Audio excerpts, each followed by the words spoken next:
philanthropists or investors, politicians, and the way in which we talk to those people, varies, and may turn on the sort of economics of the benefits of SENS. It may turn on the changes to the biotech industry we think SENS will bring about, and so on. And Darren, in his answer, mentioned there are ways in which this message has to be got across to the electorate. So my follow-up is, well, what are those ways? How would you see your party communicating the ideas in such a way that they were palatable and led to this kind of groundswell of activity?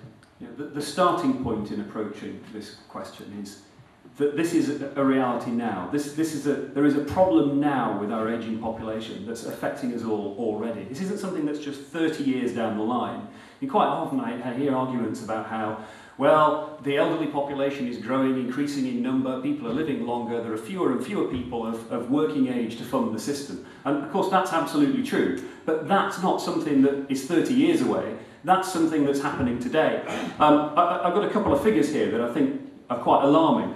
According to the Nationwide Building Society, which is one of the top 2 home mortgage lenders in the UK, the average house price in the UK is now £160,224. But according to our Office of National Statistics, the average household income is just £30,000. So there's a multiple of more than 5 between the average household income and the average price of a property in the UK. Now, bearing in mind that most lenders will only lend 3.5 times the household income, and bearing in mind that students leaving our universities in the UK have, on average, debts of £13,500 when they leave, it is right now very difficult for young people to get a home of their own, to get onto the housing ladder. And the reason for that is because we have increasing numbers of older people who have every right to have a home, they own homes, they live in those homes, and that means that there is a demand for homes that is not met. There are insufficient homes on the market to bring that price down, and so already today you have a situation where young people are finding it difficult because that burden, I don't like the word burden, but it's a good way of illustrating the point, that burden on younger people is already here today.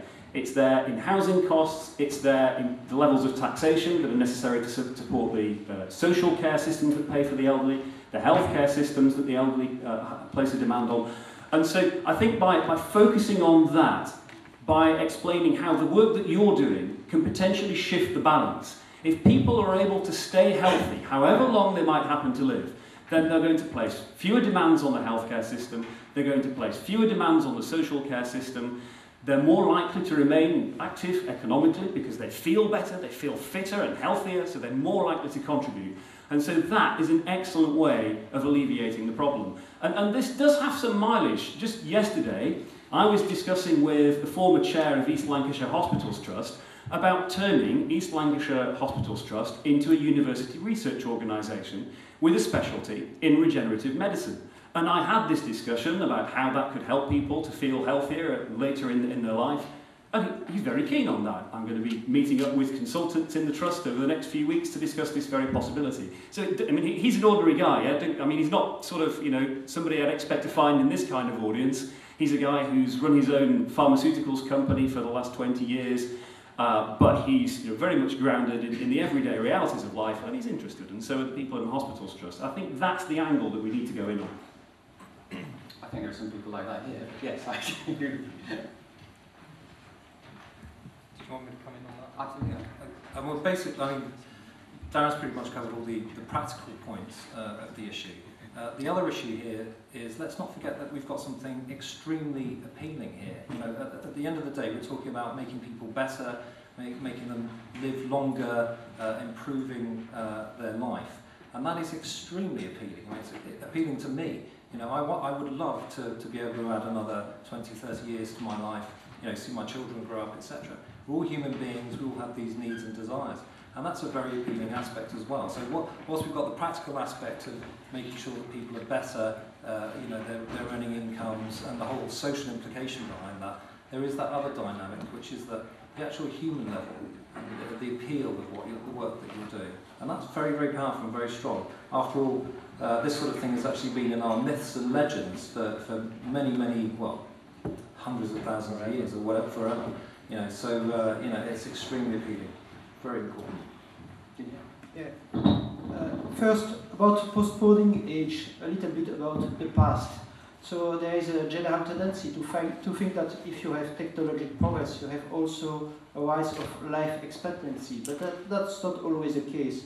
For example, during the Industrial Revolution, in big industrial cities like London, the life expectancy was going down. Also, during the years 70s and 80s in the former communist European countries, the life expectancy was also going down. And I think that if you don't have a strong environmental movement, so Greens or other people, that really the pollution has for consequence that the life expectancy is not growing anymore. So that's the first aspect that is for the past. For the present, once again, in the countries where you have a strong social security system and when you have a strong public health care system, the life expectancy is higher than in other countries. Now about the future, you probably know about the precautionary principle, and to be honest, sometimes as a person, I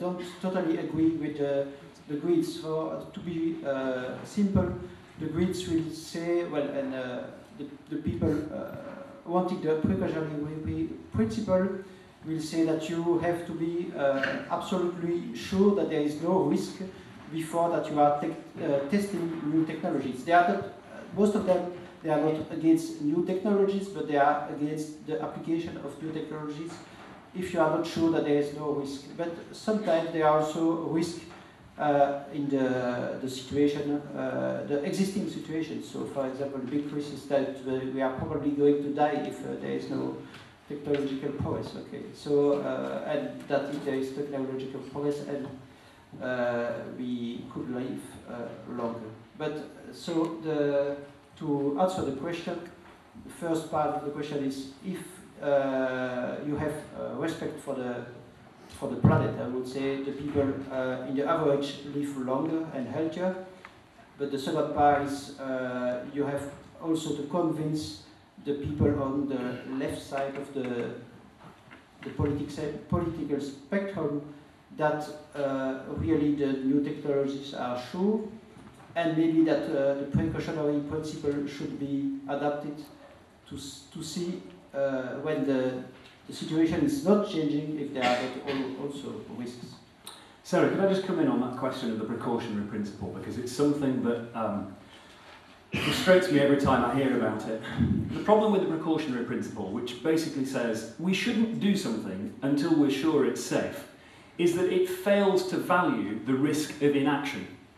If there is a potential benefit to a course of action, to an investment, then doing nothing because we're not sure whether it's safe is in itself a risk. It's a problem. It means that if you're not doing it, you're losing out.